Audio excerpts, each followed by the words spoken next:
আসসালামুআলাইকুম everyone. আজকে যে বিষয়টি নিয়ে আলোচনা করতে চাই সেটা হলো পার্টস অফ স্পিচ, যেটা হলো ইংরেজি গ্রামারের বেসিক আলোচনা। অর্থাৎ ইংরেজি বাক্যে বা ইংরেজি ভাষায় যত ওয়ার্ডস বা শব্দ আছে সবগুলো শব্দই এই যে পার্টস অফ স্পিচ এর অন্তর্ভুক্ত। যত বড় শব্দ হোক, যত ছোট শব্দ হোক, সকল শব্দ ঠিক এই পার্টস অফ স্পিচের অন্তর্ভুক্ত। তার মানে বুঝতেই পারছেন যে ক্লাসটা খুবই গুরুত্বপূর্ণ, কারণ এগুলো ছাড়া আপনি কোনো বাক্যই বানাতে পারবেন না। সো আমরা একটু ক্লাসের দিকে মনোযোগ দেবো এখন। পার্টস অফ স্পিচ, এই তিনটা শব্দকে যদি আমরা বিশ্লেষণ করি তাহলে কি দাঁড়ায়? স্পিচ মানে হলো বাক্য বা কথা, অফ মানে এর, পার্টস মানে অংশসমূহ। তার মানে পার্টস অফ স্পিচ এর কথা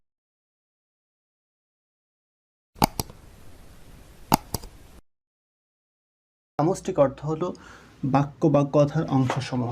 তার মানে আমরা দৈনন্দিন জীবনে যে সমস্ত কথা বলি অথবা লিখি, সেখানে যতগুলো শব্দ ব্যবহার করি, যতগুলো পার্ট থাকে, সবগুলাই এই পার্ট অফ স্পিচ বা পার্টস অফ স্পিচের অন্তর্ভুক্ত। এই পার্টস অফ স্পিচের অন্তর্ভুক্ত কয় ধরনের পদ আছে বা কয় ধরনের শব্দ আছে সেটা যদি আমরা জানতে চাই তাহলে আমরা জানবো যে এখানে 8 ধরনের শব্দ আছে। অর্থাৎ পার্টস অফ স্পিচ হলো 8 প্রকার। প্রথম প্রকার হলো নাউন, দ্বিতীয় প্রকার প্রোনাউন, তৃতীয় প্রকার হলো অ্যাডজেক্টিভ, চতুর্থ প্রকার ভার্ব, আর পঞ্চম প্রকার আছে অ্যাডভার্ব। ওকে, এরপরে ষষ্ঠতে আছে প্রিপজিশন, সপ্তমে কনজাংশন, আর অষ্টম নাম্বার বা 8 নাম্বার আছে ইন্টারজেকশন। এই হলো 8 প্রকার পার্টস অফ স্পিচ। এখন এগুলো আমরা ধারাবাহিকভাবে বিস্তারিত আলোচনা করব।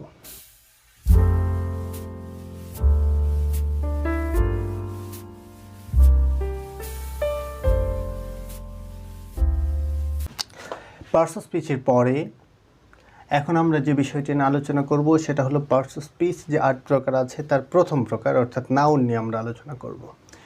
নাউন শব্দের অর্থ হলো নাম। তার মানে যে কোনো নাম যদি হয় তাহলে সেটা অবশ্যই নাউন হবে। এখন সেটা হতে পারে ব্যক্তির নাম, হতে পারে বস্তুর নাম, হতে পারে স্থানের নাম, হতে পারে গুণের নাম, হতে পারে কোনো একটা ধারণার নাম বা আইডিয়ার নাম। অর্থাৎ পৃথিবীতে যত নাম আছে সবগুলোই নাউন, এক কথায়। এখন এই নাউনকে প্রথমত ভাগ করা হয়েছে 2 ভাগে। নাম্বার 1-এ আছে কনক্রিট নাউন, নাম্বার 2-তে আছে অ্যাবস্ট্রাক্ট নাউন। এই 2 প্রকার নাউন হলো প্রথমত। কনক্রিট নাউন কি একবারে সহজ বাংলায় পড়বেন, যেটা বইয়ের সংজ্ঞা মুখস্থ করার কোনো প্রয়োজন নেই। এক কথায় আমরা বলবো যে নাউনকে দেখা যায়, ধরা যায়, ছোঁয়া যায়, ছবি আঁকা যায় অথবা আঘাত করা যায় তাকে বলা হয় কনক্রিট নাউন। আবারও বলছি, যে নাউনকে দেখা যায়, ধরা যায়, ছোঁয়া যায়, ছবি আঁকা যায়, আঘাত করা যায় তাকে বলা হয় কনক্রিট নাউন। Very simple. এখন আমরা একটু দেখি যে আমরা যে সংজ্ঞাটা বললাম সেই সংজ্ঞার সাথে উদাহরণের সাথে মিলে কিনা। আমরা একটু উদাহরণ লিখেছি ম্যান। ম্যানকে ধরা যাবে, দেখা যাবে, ছোঁয়া যাবে, ছবি আঁকা যাবে, আবার চাইলে আপনি একটা বক্সিংও মারতে পারেন। তাহলে এই যে ম্যান, এটা একটা কনক্রিট নাউন। রোড, ম্যাপের মধ্যে রোড দেখা যায়, তার মানে রোডকে দেখা যায়, ধরা যায়, ছবি আঁকা যায়, আঘাত করা যায়। অবশ্য রোডের মধ্যে আঘাত করলে আপনি বেশি ব্যথা পাবেন। তো রোডটাও একটা কি নাউন? Concrete noun. এরপরে বুক, আমরা দেখি, ধরি, পড়ি, সব কিছু করি, এক জায়গা থেকে এক জায়গায় নিয়ে যাই। তাহলে এই যে বুক, এটাও একটা কনক্রিট নাউন। তাহলে সংজ্ঞার সাথে হুবহু মিলে গেছে। এবার আপনি আপনার চারপাশে তাকান, তাকিয়ে দেখেন যে যতগুলো নাউন আছে, যেই নাউনগুলোকে আপনি ধরতে পারবেন, ছুঁইতে পারবেন, ছবি আঁকতে পারবেন, আঘাত করতে পারবেন, সকল নাউন অবশ্যই কনক্রিট নাউন। ওকে, আমরা দ্বিতীয় পর্যায়ে যাব, সেটা হলো অ্যাবস্ট্রাক্ট নাউন। এইটা হলো কনক্রিট নাউনের টোটালি অপোজিট। অর্থাৎ কনক্রিট নাউন দেখা যায়, ধরা যায়, ছোঁয়া যায়, ছবি আঁকা যায়, আঘাত করা যায়। অ্যাবস্ট্রাক্ট নাউন হলো যেটাকে দেখতেও পাবেন না, ধরতেও পারবেন না, ছবি আঁকতে পারবেন না, আঘাতও করতে পারবেন না। তার মানে যে নাউন দেখা যায় না, ধরা যায় না, ছবি আঁকা যায় না, আঘাত করা যায় না, শুধু মন দিয়ে অনুভব করা যায়, সেই সমস্ত নাউনকে বলা হয় অ্যাবস্ট্রাক্ট নাউন। একটু আমরা দেখি, কাইন্ডনেস, দয়া, এটি কি দেখা যায় কখনো? ধরা যায়, ছোঁয়া যায় না, কিছুই করা যায় না। তার মানে কাইন্ডনেস হলো অ্যাবস্ট্রাক্ট নাউন, শুধু মন দিয়ে অনুভব করতে হয়।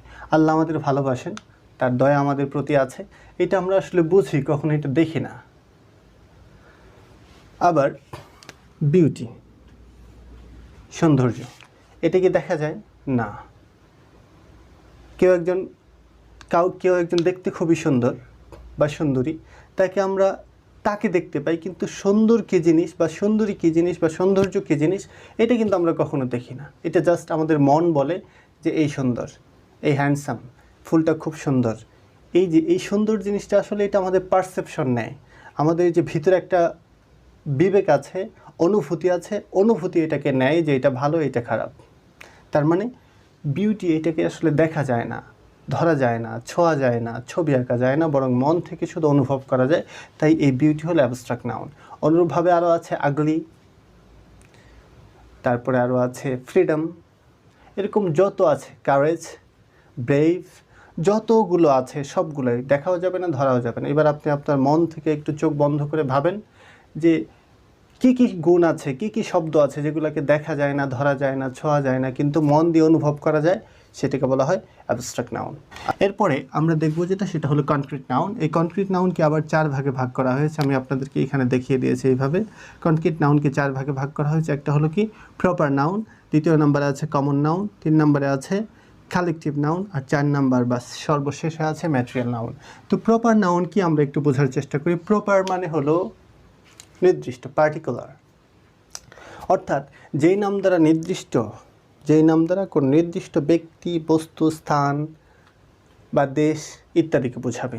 নির্দিষ্ট অর্থাৎ এক নাম দ্বারা শুধু ওই একজন ব্যক্তি বা একটি বস্তু বা একটি দেশ বা একটি প্রতিষ্ঠানকে বোঝাবে, অন্য কোনো প্রতিষ্ঠান বা অন্য কোনো দেশ বা অন্য কোনো ব্যক্তিকে বোঝাবে না, তাকে বলা হয় প্রপার নাউন।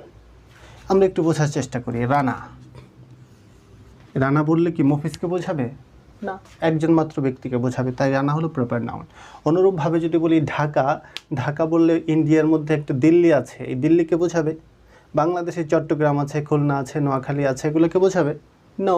তার মানে ঢাকাটা একটা কি, এক নাম দ্বারা একটা শহরকে চেনা যাচ্ছে, তাই ঢাকাটা হলো একটা প্রপার নাউন। এরপরে রোম হলো ইতালির রাজধানী, এটা একটা শহর। এখন এই রোম বলার পরে কি আমরা ফ্রান্সের রাজধানীকে বুঝবো অথবা নিউ ইয়র্ক সিটি? নো, একটা মাত্র শহরকে বুঝবে এক নাম দ্বারা, সেটা হলো রোম, যেটা ইতালির রাজধানী। সুতরাং এই রোম, এই শব্দটা হলো একটা প্রপার নাউন। আশা করি বিষয়টা ক্লিয়ার। এরপরে কমন নাউনটাকে বোঝার জন্য একটা বিষয় বুঝতে হবে। জাতিকে বোঝায় যেটা, এইটা বুঝতে হবে। জাতি কি জিনিস যদি বলি আমরা মনুষ্যজাত যদি বলি, তাহলে এই মনুষ্যজাত বললে শুধু বাংলাদেশে যারা মানুষ আছে তাদেরকে বোঝাবে? নো, পৃথিবীতে যত মানুষ আছে সবাইকে বোঝাবে। অনুরূপভাবে যদি বলি বয়, শুধু নির্দিষ্ট বা পার্টিকুলার কোনো এরিয়ার বয়কে বোঝাবে? নো, পুরো পৃথিবীতে যত আছে বয় জাতীয় বা এক জাতীয় যতগুলো আছে সবাইকেই বোঝাবে। তার মানে boy, man, women, girl, country, school, college, university, এরকম যতগুলো আছে, অর্থাৎ এক নাম দ্বারা ওয়ার্ল্ড ওয়াইড যেগুলো পরিচিত, পৃথিবীতে যত আছে সবগুলো যদি এক নাম দ্বারা পরিচিতি পায়, তাহলে সেই নাউনটাকেই বলা হয় কমন নাউন। এবার একটু মিলিয়ে নেন। যদি বলি ম্যান, পৃথিবীতে যত মানুষ আছে সবাই ম্যান। যদি বলি বয়, পৃথিবীতে যত বয় আছে, বালক আছে, সবাই বয়, সুতরাং এটা কমন নাউন। পৃথিবীতে যত গার্ল আছে, সবাই মেয়ে আছে, সবাইকে বলা হয় গার্ল, সুতরাং গার্লটা হলো একটা কমন নাউন। যত দেশ আছে, যদি শুধু বলি যে কান্ট্রি, বললাম না যে বাংলাদেশ, বললাম না ইন্ডিয়া, বললাম না পাকিস্তান, শুধু বললাম কান্ট্রি, তার মানে পৃথিবীতে যত দেশ আছে সকল দেশকেই বোঝাবে। তার মানে country itself is a common noun. অনুরূপভাবে আরও অনেক শব্দ আছে, যেমন রিভার, টাউন, সিটি, এরকম যত আছে। এরপরে যে নাউনটা আমরা দেখব সেটা হলো কালেকটিভ নাউন। কালেকটিভ নাউন এই শব্দের দিকে যদি আমরা তাকাই, এই শব্দের দিকে যদি আমরা তাকাই, তাহলে এটা সংজ্ঞাটা বুঝতে আমাদের জন্য সহজ হবে। কালেক্ট মানে হলো সংগ্রহ করা, কোনো এক জায়গা থেকে আরেক জায়গা থেকে কিছু নিয়ে একটা দল বা টিম গঠন করা। কালেক্ট মানে সংগ্রহ করা। এখন কালেকটিভ নাউন এইভাবেই গঠিত হয় যে এক জায়গা থেকে একজনকে, আরেক জায়গা থেকে আরেকজনকে, এইভাবে নিয়ে যখন একটা দল গঠন করা হয় বা একটা কমিটি গঠন করা হয়, তখন ওই কমিটির যে সমষ্টি আছে, ওই সমষ্টিটাকে বলা হয় কালেকটিভ নাউন। একটু উদাহরণের মাধ্যমে বুঝি। যেমন আর্মি যদি বলি, তাহলে কাদেরকে বোঝাবে? আমি আর্মিতে চাকরি করি না, আমাকে কি আর্মি বলবে কেউ? নো। তার মানে আবার আর্মির ভিতরে যারা আছে এদের সমষ্টির নাম হলো আর্মি। কিন্তু কমন নাউন কেমন? কমন নাউন হলো পুরো জাতিকে বোঝাবে, সমষ্টিকে না। পুরো জাতি, যেমন বয় বললে পৃথিবীতে যত বয় আছে সবাইকে বোঝাচ্ছে, কিন্তু আর্মি বললে পৃথিবীতে যত মানুষ আছে সবাইকে বোঝাবে না, বরং আর্মি ডিপার্টমেন্টে বা একটা নির্দিষ্ট ডিপার্টমেন্টে যারা চাকরি করে তাদেরকে শুধু বোঝাবে। অনুরূপভাবে পুলিশ বললে, ফ্লিট বললে, নেভাল বললে, যত যায় আমরা বলি, এগুলো বললে নির্দিষ্ট, অর্থাৎ একটা গ্রুপের মধ্যে যতজন আছে বা একটা গ্রুপের মধ্যে যত মেম্বার্স আছে তাদের সমষ্টিকে বলা হয় কালেকটিভ নাউন। যেমন আমরা যদি বলি টিমের মধ্যে 17 জন সদস্য আছে অথবা 11 জন আছে, এই 11 জনের সমষ্টির নামই হলো টিম। যদি বলি ক্যাটল মানে গবাদি পশুর পাল, অর্থাৎ মাঠে যে একসাথে অনেকগুলো গরু, ছাগল, ভেড়া, উট এগুলো থাকে, এদেরকে বলা হয় পাল বা ক্যাটল। এই যে ক্যাটল শব্দটা, এটা হলো একটা কালেকটিভ নাউন। কেন? কারণ ওই গ্রুপের মধ্যে যতগুলো গবাদি পশু আছে এদেরকেই শুধু ক্যাটল বলা হয়। ওদের বাহিরে যদি 50 গজ দূরে আরেকটা গরু বাঁধা আছে, সেটা কিন্তু ক্যাটেলের অন্তর্ভুক্ত না। ক্যাটেলের অন্তর্ভুক্ত হতে হলে অবশ্যই একটা দলের মধ্যে থাকতে হবে, অর্থাৎ ওই দলের সমষ্টিটাকেই বলা হচ্ছে ক্যাটেল। তাহলে ক্যাটেল শব্দটা একটা কালেকটিভ নাউন। উদাহরণগুলো দেখুন, আর্মি, ফ্লিট, ক্যাটেল, এগুলো সবগুলোই হলো কালেকটিভ নাউন, কারণ এদের সমষ্টিকে বোঝায়, জাতিকে বোঝায় না। এরপরে আমরা যেটা দেখব সেটা হলো ম্যাটেরিয়াল নাউন। ম্যাটেরিয়াল নাউন মানে হলো ম্যাটার থেকে আসছে। ম্যাটার মানে বস্তু, পদার্থ। তাহলে এইখান থেকে আমরা যদি ম্যাটেরিয়াল নাউনের সংজ্ঞাটা নিজেরা তৈরি করি তাহলে কেমন হয়? যে কোনো পদার্থকে ম্যাটেরিয়াল নাউন বলে। যে কোনো পদার্থ, সেটা হতে পারে কঠিন, হতে পারে তরল, হতে পারে বায়বীয়। তাহলে যে কোনো পদার্থই যদি হয় তাহলে সেটা কি হবে? ম্যাটেরিয়াল নাউন হবে। এবার আপনি আপনার চতুর্দিকে তাকায় দেখেন কি কি পদার্থ। আপনি যেখানে বসে দেখছেন পাশে হয়তো বা পানি আছে, তরল পদার্থ, ম্যাটেরিয়াল নাউন। আপনি যেখানে বসে আছেন সেখানে হয়তো বা গরমের দিন হিসাবে পাউডার আছে, ম্যাটেরিয়াল নাউন। আপনি যেখানে বসছেন সেখানে হয়তো বা চা বানানোর জন্য চিনি রাখা আছে, ম্যাটেরিয়াল নাউন। চায়ের পাতি রাখা আছে, ম্যাটেরিয়াল নাউন। আবার আপনি যে শ্বাস প্রশ্বাস কাটছেন, একটা অক্সিজেন দরকার, ম্যাটেরিয়াল নাউন। উপর থেকে বাতাস আসছে, ম্যাটেরিয়াল নাউন। আপনি ছাড়ছেন যেটা নাক থেকে, যেটা বের করে দিচ্ছেন নিজের শরীর থেকে, সেটা একটা material noun. Nitrogen, material noun. অর্থাৎ পদার্থ জাতীয় যত নাম আছে সবগুলো নামই ম্যাটেরিয়াল নাউন। তবে ছোট্ট করে একটা শর্ত আছে। শর্তটা কি? সেটা হলো ম্যাটেরিয়াল নাউন ততক্ষণ পর্যন্ত ম্যাটেরিয়াল নাউন থাকবে যতক্ষণ পর্যন্ত সেটা অন্য রূপ ধারণ না করবে। অর্থাৎ ম্যাটেরিয়াল নাউন দ্বারা যদি আপনি অন্য কিছু বানিয়ে ফেলেন তাহলে সেটার ম্যাটেরিয়াল নাউন থাকবে না, সেটা হয়ে যাবে common noun. As for example, যদি আমি এইটার কথা বলি, এটা একটা রাবার বা প্লাস্টিক। এটা এখন কি এটাকে কেউ প্লাস্টিক বলবে বা রাবার বলবে? নো, কেউ বলবে না, কারণ এটা স্কেল হয়ে গেছে। তার মানে এটা আর ম্যাটেরিয়াল নাউন নেই, এটা কমন নাউন হয়ে গেছে। অনুরূপভাবে এই কলমটা বা মার্কারিটা বানানোর আগের মধ্যে কী কী ছিল? একটু ইঙ্ক আছে, একটু প্লাস্টিক আছে, একটু পেপার আছে, হ্যাঁ, এই সবগুলো মিলিয়েই একটা কলম হয়ে গেছে। এখন কি এটাকে কেউ বলবে এটা রাবার? কেউ বলবে না প্লাস্টিক, কেউ বলবে না ইঙ্ক, বরং আলাদা একটা নাম ধারণ করছে, সেটা হলো মার্কারি পেন। তাহলে এটা কমন নাউন হয়ে গেছে। অনুরূপভাবে আপনি যে চেয়ারে বসে এই লেসনটি দেখছেন, ওই চেয়ারটা হয়তো বা কাঠের বানানো, কাঠ দিয়ে বানানো। কাঠের ইংরেজি হলো ওড। এই ওড শব্দটা হলো ম্যাটেরিয়াল নাউন। কিন্তু এই ওডকে যখন প্রসেসিং করে করে করে করে একটা অন্য শেপ দেওয়া হয়েছে, তখন এটাকে আর কেউ ওড বলছে না, এটাকে বলছে চেয়ার অথবা টেবিল। তাহলে এই যে চেয়ার অথবা টেবিল নাম ধারণ করলো কারণ তার মধ্যে প্রসেসিং করা হয়েছে। তাহলে প্রসেসিংয়ের আগ পর্যন্ত সেটা ছিল ম্যাটেরিয়াল নাউন, কিন্তু প্রসেসিং করার পরে সেটার ম্যাটেরিয়াল নাউন নেই, সেটা হয়ে গেছে কমন নাউন। এতক্ষণ আমরা নাউনের 5টি প্রকার বিস্তারিতভাবে আলোচনা করেছি।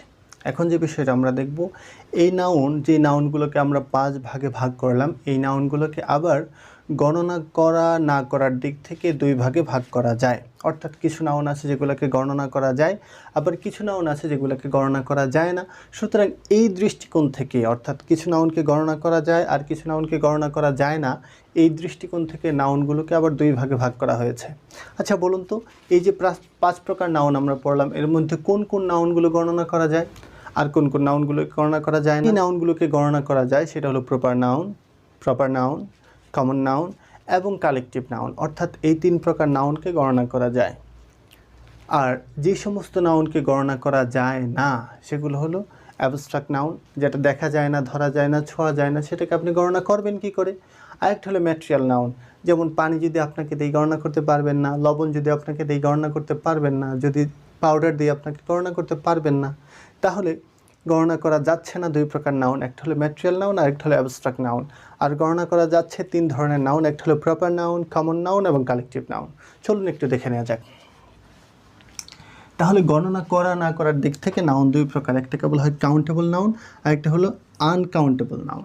কাউন্টেবল মানে গণনযোগ্য, অর্থাৎ যেগুলোকে গণনা করা যায়, আর আনকাউন্টেবল নাউন হলো যেগুলোকে গণনা করা যায় না।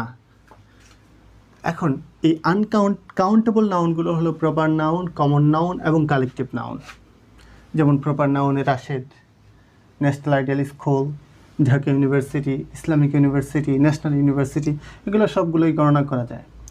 কমন নাউন যেমন বয়, গার্ল, এগুলোকে গণনা করা যায়, বছর শেষে জরিপ হয়, গণনা করা যায়। কালেকটিভ নাউনও গণনা করা যায়। একটা গবাদি পশুর পালের মধ্যে কতটা গবাদি পশু আছে এটা গণনা করে বের করা সম্ভব, সুতরাং এটাকে গণনা করা যায়।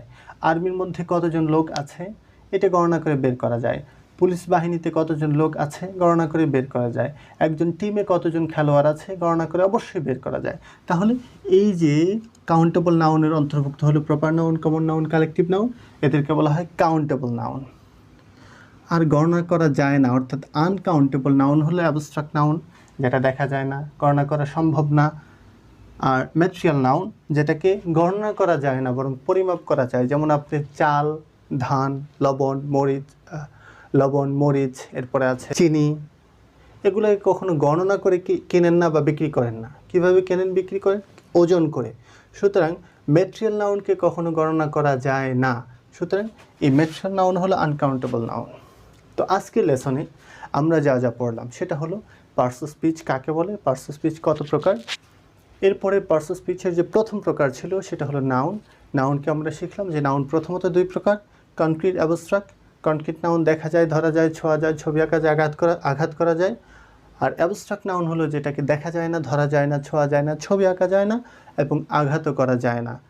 আবার এই কনক্রিট নাউন হলো 4 প্রকার, proper noun, common noun, collective noun এবং ম্যাটেরিয়াল নাউন। প্রপার নাউনের সঙ্গে আমরা জেনেছি, কমন নাউন, কালেকটিভ নাউন এবং ম্যাটেরিয়াল নাউনের সঙ্গে আমরা জেনেছি। এরপরে যেটা দেখলাম আমরা যে নাউনকে গণনা করা না করার দিক থেকে 2 ভাগে ভাগ করা হয়েছে, একটা হলো কাউন্টেবল নাউন আর একটা হলো আনকাউন্টেবল নাউন। কাউন্টেবল নাউনের অধীনে আছে প্রপার নাউন, কমন নাউন এবং কালেকটিভ নাউন, আর আনকাউন্টেবল নাউনের আন্ডারে আছে অ্যাবস্ট্রাক্ট নাউন এবং ম্যাটেরিয়াল নাউন। আশা করি লেসনটা আপনাদের ভালো লেগেছে এবং আজকে এ পর্যন্তই থাকবে।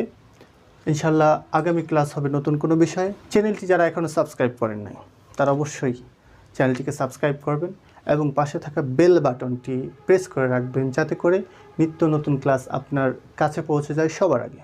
আর যারা চ্যানেলটি অলরেডি সাবস্ক্রাইব করেছেন তাদের জন্য রইল আন্তরিক দোয়া ও ভালোবাসা। সকলেই ভালো থাকবেন, সুস্থ থাকবেন। আসসালামু আলাইকুম ওয়া রাহমাতুল্লাহ।